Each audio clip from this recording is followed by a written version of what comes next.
Goblins are a fan-favorite creature type known for their sense of humor and varied effects. They've been around ever since the very first set of the game and have appeared on over 400 cards to date. So today we're going to go over the best Goblin cards in all of Magic. Starting us off at number 10, we have Dockside Extortionist. This is a 1/2 Goblin Pirate with a mana cost of 1 and 1 red.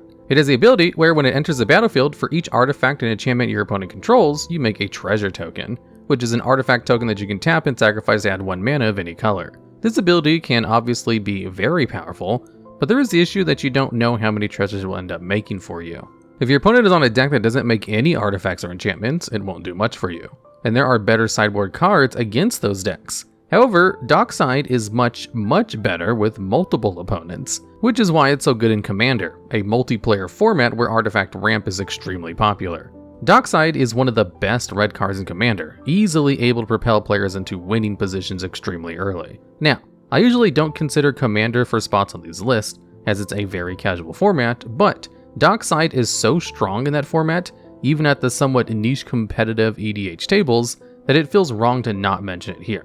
If we were only talking about Commander, Dockside would easily be number 1. So even if it doesn't see much play in the 60 card formats, it still deserves a mention on this list. And at number 9, we have Goblin Rabblemaster. This is a 2/2 Goblin Warrior with a mana cost of 2 and 1 red. It has the abilities where other goblins you control have to attack each turn, if able. At the beginning of combat on your turn, you make a 1/1 red goblin creature token with haste, and whenever it attacks, it gets a +1/+0 for each other attacking goblin. A 2/2 for 3 is kind of a bad stat line, and forcing your goblins to attack is annoying, but neither of these things stop Rabblemaster from being really strong. Rabblemaster is great at pumping out extra damage, and is really great at running away with the game. Even if your opponent manages to kill it quickly, there's a good chance it already made a number of tokens for you which your opponent still has to deal with. This led not only to Rabblemaster being a great threat during its time at Standard, but it also sees playing a ton of prison decks in formats like Legacy. Prison decks try to use cards like Chalice of the Void and Trinisphere to make it difficult or impossible for your opponent to play their cards. Then they try to slam a threat into play and kill their opponent before they can respond. Rabblemaster slides right into these decks as it's a great threat that ends the game quickly without conflicting with any other lock pieces. Rabblemaster is maybe one of Red's best 3-drop creatures if all you're trying to do is kill your opponent, which is why it's the threat of choice for these kinds of decks. And at number 8, we have Goblin Guide. This is a 2/2 Goblin Scout with a mana cost of 1 red with haste, meaning it can attack and use tap abilities as soon as it enters the battlefield, and whenever it attacks, your opponent reveals the top card of their deck. If it's a land, they put it into their hand, but if it isn't, nothing happens. A 2/2 with haste with a downside isn't the splashiest thing ever, but the stats and keyword are just so efficient for the cost that it's a mainstay in red aggro decks in Modern, particularly Burn. Burn is a deck that tries to push out as much damage as possible, no synergies, nothing special. Cheap threats like Guide and burn spells like Lightning Bolt are the deck's bread and butter. In fact, a Goblin Guide is one of the deck's best turn 1 plays.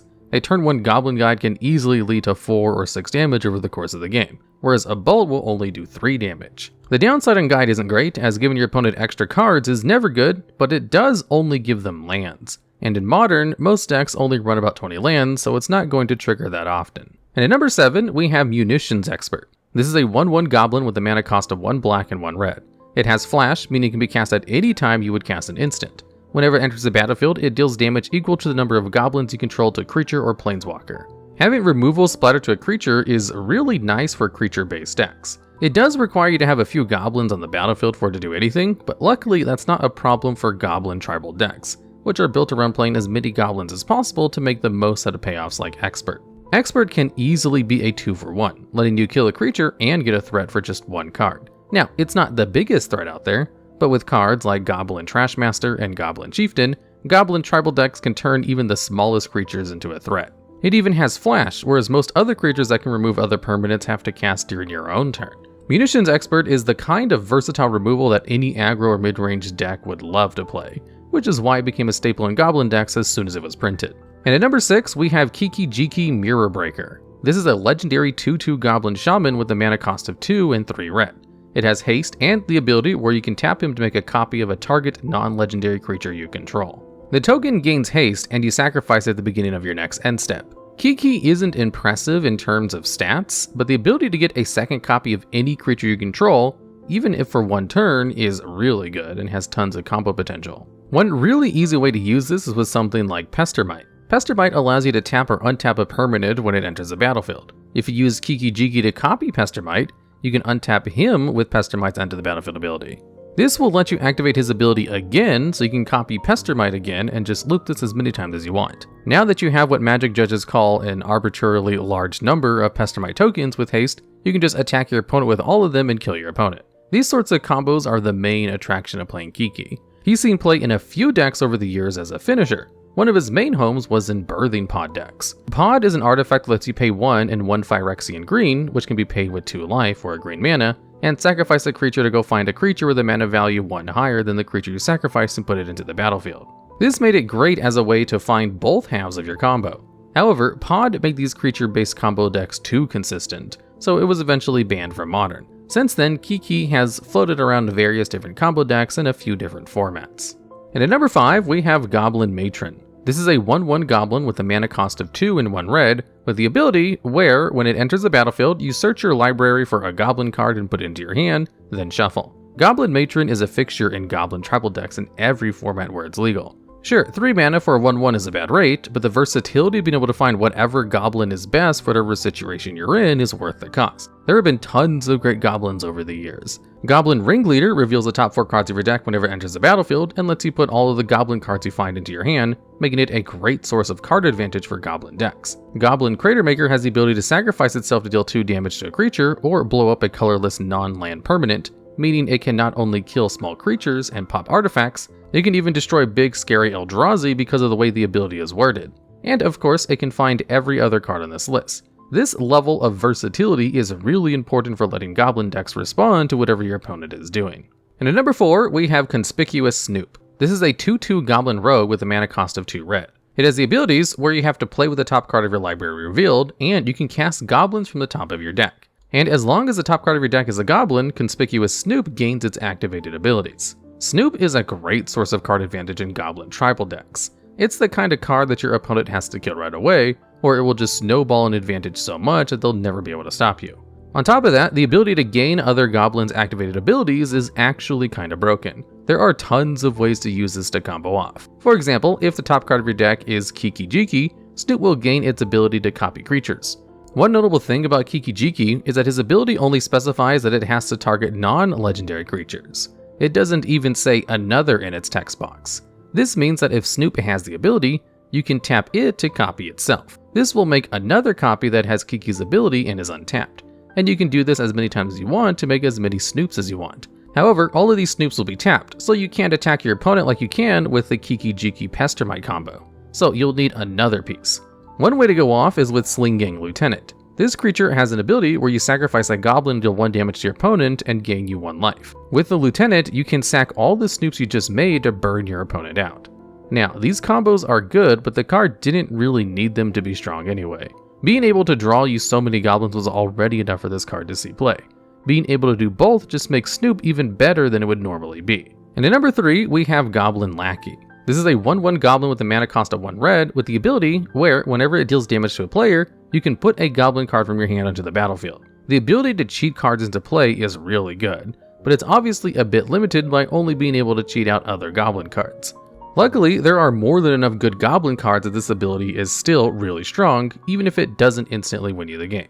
There aren't any 10 mana goblins to cheat out, but there are still tons of great goblins that cost 3 to 5 mana that goblin decks play that your opponent really doesn't want to come down early. Cards like Goblin Ringleader, Sling Gang Lieutenant, Goblin Warchief are all cards that can be difficult to deal with if they come down too early due to how much advantage they can give you. Lackey has been a big part of Legacy Goblins for a long time, but it's too old to be legal in formats like Modern. Cheating cards into play is one of the best effects a Magic card can have. And on the topic of cheating cards into play, and at number 2, we have Goblin Welder. This is a 1/1 Goblin Artificer with a mana cost of 1 red, with the ability where you can tap it to target an artifact in a player's graveyard and an artifact they control. The player then returns the artifact in the graveyard to the battlefield and sacrifices the artifact on the battlefield, but only if both targets are still there when it resolves.